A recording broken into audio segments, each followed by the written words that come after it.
ഈ നാട്ടിലെ പണിയർ സമുദായത്തെ നിങ്ങളൊന്ന് ഓർത്തു നോക്ക്. ഞാൻ എല്ലാവരോടും പറയുന്നു, ഞാൻ എന്നോട് പറയുന്നത് പോലെ ബത്തേരി അങ്ങാടിയിലേക്ക് അവർ നല്ലൊരു വസ്ത്രം ധരിച്ചു വന്നാൽ അതിശയത്തോടെ നോക്കുമാറ്. ഈ സമൂഹത്തെ ആരാണ് പിറകിലേക്ക് കൊണ്ടുപോയത്? ശാസ്ത്ര സാഹിത്യ പരിഷത്ത് എന്ന് പറയുന്ന CPM-കാരൻ്റെ കൂലിത്തല്ലുകാരുണ്ടല്ലോ, അവർ പറയുന്ന ഒരു വർത്തമാനമുണ്ട്. ആദിവാസികൾ അതുപോലെയാണ് കഴിയേണ്ടത്. അവർക്ക് അവരുടെ ട്രഡീഷണൽ ആയിട്ടുള്ള ഒന്നും വിട്ടുകൂടാ. അവരുടെ കൂരകൾ ഉണ്ടാവണം, അവരുടെ ഊരുകൾ ഉണ്ടാവണം, അവരുടെ വേഷമുണ്ടാവണം, അവരുടെ കാതിലെ പഴയ കടുക്കകൾ ഉണ്ടാവണം. ആദിവാസികൾക്ക് മാത്രം മതിയോ ഇത്? മലബാറിൽ ഒരു 20 കൊല്ലം മുമ്പുള്ള മാപ്പിളയെ നിങ്ങൾ എടുക്ക്. ആ മാപ്പിളയുടെ പച്ച ബെൽറ്റ്, ആ മാപ്പിള ഉടുത്ത കള്ളിമുണ്ട്, അവരുടെ ഉമ്മമാരെടുത്ത കറുത്ത കാച്ചിമുണ്ട് ഇപ്പോഴുണ്ടോ? ഇല്ലല്ലോ. മാപ്പിള മനോഹരമാണ്, ഏറ്റവും നന്നായി വസ്ത്രം ധരിക്കുന്നവനാണ് ഇവിടുത്തെ മാപ്പിള. അവന് പാൻസ് ആവാം, അവൻ ഏറ്റവും നല്ല വേഷവിധാനങ്ങളാവാം. അപ്പൊ അവർക്ക് അവരുടെ പാരമ്പര്യം സൂക്ഷിക്കേണ്ട കാര്യമില്ലേ? ഇവിടുത്തെ ക്രിസ്തീയ സമൂഹം എങ്ങനെയാണ്? സ്കൂളുകളിൽ കളിക്കുന്ന മാർഗം കളി കാണുമ്പോൾ അറിയാം എങ്ങനെയായിരുന്നു മുണ്ടെടുത്തിരുന്നത്. ചട്ടയും മുണ്ടുമാണ് അവരുടെ വേഷം. ഇവിടുത്തെ ക്രിസ്തീയ അമ്മമാരുടെ വേഷം. ഏതെങ്കിലും ഒരു ക്രിസ്തീയ അമ്മയെ നിങ്ങൾ ഈ ബത്തേരിയിൽ കാണിക്കാൻ കഴിയോ അങ്ങനെ ചട്ടയും മുണ്ടുമെടുത്ത് ഈ അങ്ങാടിയിൽ? എന്തേ? അവർ പുതിയ വേഷം സ്വീകരിച്ചു, പുതിയ മാർഗത്തിലേക്ക് വന്നു. അവർക്കാവാല്ലേ? എല്ലാവർക്കും ആവാം. എന്നിട്ടും ഈ ആദിവാസി സമൂഹത്തെ പിറകോട്ട് വലിച്ചു കൊണ്ടുപോയത്, ഇവിടുത്തെ ഈ ദളിത് സമൂഹത്തെ ഇത്രമേൽ അപകടപ്പെടുത്തിയത് ഈ പറയുന്ന വികലമായ രാഷ്ട്രീയ വീക്ഷണത്തിന്റെ ഭാഗമാണ്. വയനാട് ഈ അവസ്ഥയിൽ നിൽക്കുന്നതും ആദിവാസി സമൂഹത്തോടെങ്കിലും കാണിക്കേണ്ട മര്യാദ കാണിക്കാത്തതിന്റെ ഫലമാണ്. അതിന്റെ ഫലമാണ്. എന്തുകൊണ്ട് IC ബാലകൃഷ്ണൻ ബത്തേരിയിൽ നിന്ന് നേരത്തെ സ്വാഗതത്തിൽ ഇവിടെ പറഞ്ഞു, നിരന്തരമായി ജയിച്ചു വരുന്നു. ഈ രാജ്യത്തിലെ പാവപ്പെട്ടവരുടെ കൂടെ അവരുണ്ട്, അവരുടെ പ്രശ്നങ്ങളിലുണ്ട്, കൂടെ നിൽക്കുന്നുണ്ട്. സ്വാഭാവികമാണ്. അതുകൊണ്ട് ആ വിരോധമാണോ ബത്തേരിയിലെ ജനങ്ങളോട് തീർക്കേണ്ടത്? ആ വിരോധമാണോ ബത്തേരിയിലെ ആളുകളോട് തീർക്കേണ്ടത്? അതല്ലല്ലോ. നിരന്തരമായി അവഗണിക്കപ്പെടുക. ഏറ്റവും മിനിമം ആദിവാസി സമൂഹത്തിന്റെ കൂടെ നിൽക്കാനുള്ള മര്യാദ പോലും ഈ ഗവൺമെന്റ് കാണിക്കുന്നില്ല എന്നതാണ് ഒരുപക്ഷേ വയനാട് ഇത്രമേൽ ഒറ്റപ്പെട്ടു പോകുന്നതിന്റെ ഒരു ദുരന്തം. ഞാൻ എൻ്റെ പ്രിയപ്പെട്ട സഹോദരന്മാരോട് പറയട്ടെ, സഹോദരിമാരോട് പറയട്ടെ, ഒരു രാജ്യം ഭരിക്കുന്നവന് ഉണ്ടാവേണ്ടത് ഒരു വിഷണറിയാണ്, ഒരു കാഴ്ചപ്പാടാണ്. എങ്ങനെ നാട് ഭരിക്കണം, ഏതു തരത്തിൽ രാജ്യത്തെ കൊണ്ടുപോകണം, ഏതു തരത്തിൽ രാജ്യത്തെ രക്ഷപ്പെടുത്തിയെടുക്കണം, എല്ലാവർക്കും ആ ധാരണയുണ്ട്. ഇവിടെ ഭരിക്കുന്ന എല്ലാ രാഷ്ട്രീയ പാർട്ടികൾക്കും ആ പോളിസിയുണ്ട്. എന്നാൽ അങ്ങനെ ഒരു പോളിസി ഇല്ലാത്ത, വൈരവും വിദ്വേഷവും മാത്രം തങ്ങളുടെ കൈമുതലാക്കി വെക്കുന്ന ഒരു റൈറ്റ് പൊളിറ്റിക്സ് ഉണ്ട്. അത് ബത്തേരിയുടെ മാത്രം പ്രശ്നമല്ല, ഇന്ത്യയുടെ മാത്രം പ്രശ്നമല്ല, ആഗോള പ്രശ്നമാണ്. അത് പിണറായി വിജയനിലും മോദിയിലും മാത്രം നിൽക്കില്ല, അത് ട്രംപ് വരെ പോകും. എന്തുകൊണ്ടെന്നാൽ അവിടെ അവർക്ക് എന്താണ് എടുക്കേണ്ട നിലപാട് എന്നില്ല. എങ്ങനെ എടുക്കണം? നമ്മൾക്ക് നിർഭാഗ്യവശാൽ നമുക്ക് ഇപ്പോൾ നമ്മുടെ മുമ്പിലുള്ള 3 ഭരണാധികാരികളുണ്ട്. ഒന്ന് അമേരിക്കയിലെ ട്രംപാണ്, മറ്റൊന്ന് നമ്മളുടെ മോഡിയാണ്, മറ്റൊന്ന് നമ്മളുടെ പിണറായി വിജയനാണ്. ഈ 10 കൊല്ലമായിട്ട് ഈ സാധനങ്ങൾ നമ്മൾ സഹിച്ചുകൊണ്ടിരിക്കുകയാണ്. അവരുടെ മുഖം നോക്കിയപ്പോൾ ഒരു അമ്മ പെറ്റ കോലത്തിലാണ്. മനുഷ്യത്വം ഇല്ലാത്ത, മനുഷ്യരോട് മാന്യമായിട്ട് അവരുടെ സങ്കടങ്ങൾ പോലും അറിയാത്ത ഈ 3 വർഗങ്ങൾ നോക്കൂ നിങ്ങൾ. ഇന്ന് പോലുമുള്ള വാർത്തയുണ്ട്, ഈ വിഷണറി ഇല്ലായ്മ, കാഴ്ചപ്പാടില്ലായ്മ ഇന്ത്യയുടെ മുകളിൽ ഉണ്ടാക്കിയിരിക്കുന്ന ഒരു തീരുവയുടെ പ്രശ്നം ഈ ബത്തേരിക്കാരെ എങ്ങനെ ബാധിക്കുമെന്ന് നിങ്ങൾ ചിന്തിച്ചിട്ടുണ്ടോ? ബത്തേരിയിൽ ഒരുപാട് കൃഷിക്കാരില്ലേ? ഏതെല്ലാം തരം കൃഷി ചെയ്യുന്നവരുണ്ട്.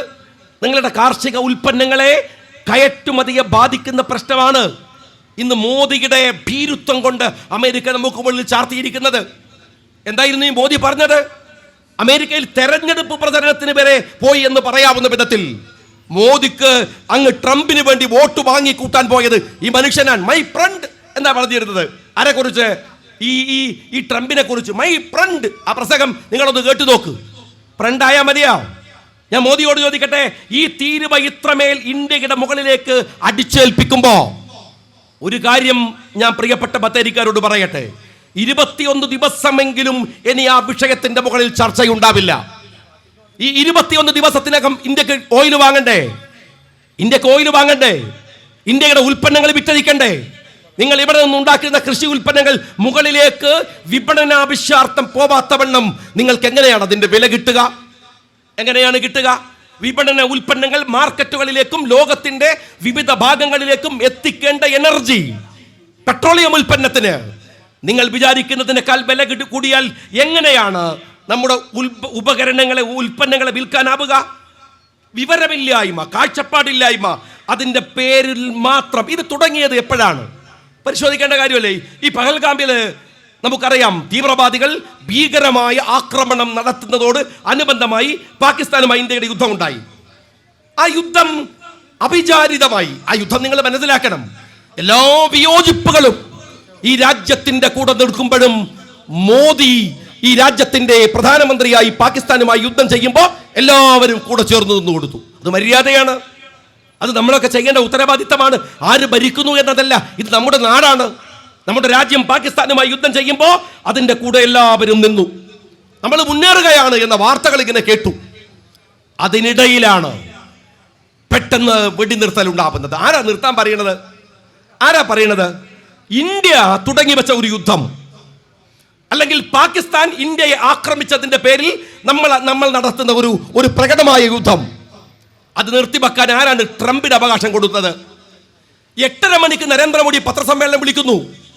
7:30 മണിക്ക് ട്രംപ് പത്രക്കാരെ കാണുന്നു. ഒരു രാജ്യത്തിന്റെ പ്രധാനമന്ത്രി ഞങ്ങൾ വെടിനിർത്തി എന്ന് പറയുന്നതിന് മുമ്പ് ഞാനത് നിർത്തിച്ചു എന്ന് ട്രംപ് എന്ന് പറയുന്ന അൽപ്പൻ കയറി പറയുന്നു. ഈ രാജ്യം മോദി നിങ്ങൾ മാത്രമല്ല ഭരിച്ചത്. ഇവിടെ ഒരു ഭരണാധികാരി ഉണ്ടായിരുന്നു, ഇന്ദിരാഗാന്ധി. ആ ഇന്ദിരാഗാന്ധി നെക്സലോട് പറയുന്ന ഒരു വാക്കുണ്ട്. എന്താണ്? 4000-5000 കിലോമീറ്റർ അപ്പുറത്തിരുന്ന് നിങ്ങളങ്ങ് കൽപ്പിക്കുമ്പോഴേക്കും ഇവിടെ മുട്ടുപറക്കാൻ ഇനിയും ആളെ കിട്ടിക്കൊള്ളണമെന്നില്ല. ഈ രാജ്യത്തിന്റെ അസ്തിത്വം തീരുമാനിക്കാൻ ഭരണത്തിന്റെ ചങ്കുറപ്പുള്ളവർ ഈ രാജ്യത്തുണ്ടെന്ന് നെക്സന്റെ മുമ്പിൽ പറയാൻ കെൽപ്പുള്ള ഒരു ഭരണാധികാരി ഇന്ത്യക്കുണ്ടായിരുന്നു. ട്രംപിന്റെ മുമ്പിൽ പറയണ്ട. പക്ഷേ അത് ശരിയല്ല എന്ന് സൂചിപ്പിക്കാൻ പോലുമുള്ള കരുത്ത് ഇന്ത്യക്കുണ്ടായില്ല. ഇനി ഈ പ്രശ്നം പരിഹരിക്കണമെങ്കിൽ ഉണ്ടാവുന്ന കോംപ്ലക്സ് എന്താണെന്ന് അറിയുമോ നിങ്ങൾക്ക്? മോദി അംഗീകരിക്കേണ്ടി വരും ട്രംപിന്റെ ഇന്ത്യ പാക് വെടിനിർത്തലിന്റെ പങ്കാളിത്തം. ട്രംപിന്റെ ചൊറി അതാണ്.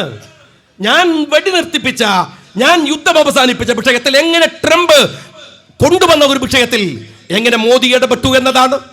അങ്ങനെയെങ്കിൽ ഇന്ത്യ അമേരിക്കയുടെ മുമ്പിൽ പോയി സുക്കൂത്താകണമോ? നിങ്ങളെ ഞങ്ങൾ അംഗീകരിക്കുന്നു എന്ന് ഇന്ത്യ പറയണമോ? എന്തൊരു പരിഹാസ്യമാണ് ഈ രാജ്യത്ത് സംഭവിക്കുന്നത്. നിങ്ങൾ ഓർത്തു നോക്കൂ, ഇന്ത്യക്ക് ഒരു പ്രതാപമുണ്ട് ലോകത്ത്.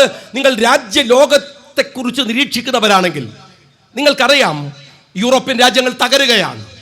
ഇംഗ്ലണ്ട്, നമ്മുടെ മക്കളൊക്കെ വിദ്യാഭ്യാസത്തിന് വേണ്ടി തെരഞ്ഞെടുത്ത ഒരു ഇംഗ്ലണ്ട് ഇന്ന് ആ മാർഗത്തിൽ ഇല്ലാതെ ആ രംഗത്ത് പോലും തകർന്നുകൊണ്ടിരിക്കുന്നു. വലിയ തകർച്ചയാണ് ഇംഗ്ലണ്ടിൽ സംഭവിക്കുന്നത്. യൂറോപ്യൻ രാജ്യങ്ങൾ തകരുന്നു. എന്നാൽ ഏഷ്യയോ? ചൈന എങ്ങാനും ഒന്ന് ഉടക്കിയാൽ അമേരിക്കയുടെ മാർക്കറ്റുകൾ നിശ്ചലമാകും വിധം ചൈന എമർജ് ചെയ്ത് വരികയാണ്. ബംഗ്ലാദേശ് എമർജ് ചെയ്യുകയാണ്. പാകിസ്ഥാൻ ഒഴികെ ഇന്ത്യയുടെ എല്ലാ അയൽപക്കങ്ങളും രക്ഷപ്പെടുന്നു. ഗൾഫ് രാജ്യങ്ങളിൽ സ്വതവേ അവർ സമ്പന്നമായി വന്നിരിക്കുന്നു. എന്ന് വെച്ചാൽ ഏഷ്യ കരുത്തോടു കൂടി മുന്നോട്ട് പോവുകയാണ്. പണ്ഡിറ്റ് ജവഹർലാൽ നെഹ്റു ഏഷ്യയുടെ ഈ പുരോഗമനത്തെ നേരത്തെ തന്നെ തിരിച്ചറിയുകയും ഏഷ്യയിലെ ഒരു സംഘടനത്തിന്റെ ഭാഗമായി ചേരിചേരാൻ നയമുണ്ടാക്കുകയും ചെയ്തു. അമേരിക്ക ആരടാ എന്ന് ചോദിച്ചാൽ ഞാനടാ എന്ന് തിരിച്ചു പറയാൻ കഴിയുന്ന വിധത്തിൽ ഏഷ്യയെ ശക്തി പ്രാപിപ്പിച്ചത് പണ്ഡിറ്റ് ജവഹർലാൽ നെഹ്റുവാണ്, ഇന്ദിരാഗാന്ധിയാണ്. ഇന്ന് ഏഷ്യ കൂടെ എമർജ് ചെയ്തു. സാമ്പത്തികമായി, സായുധമായി ഇന്ത്യ അടക്കമുള്ള രാജ്യങ്ങൾ ശക്തിയുള്ളവരാണ്. ആ രാജ്യങ്ങൾക്കിടയിൽ ഒരു കൂട്ടായ്മ ഉണ്ടാക്കാൻ മോദിക്ക് കഴിയുമോ? കഴിയില്ല. ചൈനയുമായി പിണക്കമാണ്. ചൈന പാകിസ്ഥാനുമായി നന്നായിരിക്കുന്നു. ബംഗ്ലാദേശ് എന്ന് പറയുന്ന ഒരു രാജ്യം തന്നെ ഇന്ത്യയുടെ നയതന്ത്ര നിലപാടുകളുടെ ഭാഗമായി ഉണ്ടായ രാജ്യമാണ്. ആ ബംഗ്ലാദേശ് ഇന്ത്യയുമായി തെറ്റിയിരിക്കുന്നു. നമുക്ക് സൗഹൃദത്തിന് പറ്റുന്ന ഒരു രാജ്യം അയൽപക്കത്ത് പോലുമില്ല. ചൈന ഇതാ ഒരു കേരള സംസ്ഥാനത്തിന്റെ വിസ്തീർണമുള്ള ഭൂപ്രദേശം പിടിച്ചടക്കിയിരിക്കുന്നു. രാഹുൽ ഗാന്ധി പലതവണ പറഞ്ഞു നമുക്ക് ഇടപെടാൻ കഴിയുന്നില്ല. അമേരിക്കയുടെ മുമ്പിൽ, മറ്റ് രാജ്യങ്ങളുടെ മുമ്പിൽ, അയൽപക്ക രാജ്യങ്ങളുടെ മുമ്പിൽ പോലും യൂറോപ്യൻ യൂണിയനുമായി ഇന്ത്യ തെറ്റിയിരിക്കുന്നു. പിന്നെ എങ്ങനെയാണ് ഒരു നിലപാട് എടുക്കാൻ ഈ രാജ്യത്തിനാവുക? എങ്ങനെയാണ് മോദിയുടെ മുമ്പിൽ സുക്കൂത്താവാതെ പോവുക? എങ്ങനെയാണ് നമ്മളുടെ കാർഷിക ഉൽപ്പന്നങ്ങൾ പോലും അപകടപ്പെട്ടു വരുമ്പോ അതിനെ മറികടക്കാനാവുക? എന്റെ സ്നേഹമുള്ളവരെ, ഈ രാജ്യത്തിന് ഒരു വിദേശകാര്യമന്ത്രിയുണ്ട്. പക്ഷെ വിദേശകാര്യ നിലപാടുണ്ടോ? അദ്ദേഹത്തിന് 4 ഭാഷ അറിയാം എന്നാണ് BJP-കാർ പറയുന്നത്. 4 ഭാഷ അറിഞ്ഞിട്ട് കാര്യമുണ്ടോ? സംസാരിച്ചാലല്ലേ ഭാഷ പുറത്തു വരും. ഇയാൾ എവിടെയെങ്കിലും സംസാരിക്കണ്ടേ? ഓപ്പറേഷൻ സിന്ദൂർ കഴിഞ്ഞപ്പോൾ സംസാരിക്കാൻ പോയത് E.T. മുഹമ്മദ് ബഷീർ സാഹിബാണ്, ശശി തരൂരാണ് ലോകത്തോട് സംസാരിക്കാൻ. എന്ത് ജയശങ്കർ പോയില്ല? ഒരു രാജ്യത്തിന്റെ വിദേശകാര്യമന്ത്രി, ഇത്ര പരാജയപ്പെട്ട ഒരു വിദേശകാര്യമന്ത്രി ഇന്ത്യയുടെ ചരിത്രത്തിൽ ഉണ്ടായിട്ടില്ല. ഭാഷ അറിഞ്ഞിട്ട് കാര്യം. നിങ്ങൾക്ക് ഓർമ്മയുണ്ടോ? ഇപ്പോ ഇറാനെ ഒന്ന് ഇസ്രായേൽ ചൊറിഞ്ഞു. ഇറാൻ അതിശക്തമായി തിരിച്ചടിച്ചു. ഇസ്രായേൽ ഈ ലോകത്തിന്റെ ഭൂപടത്തിൽ നിന്ന്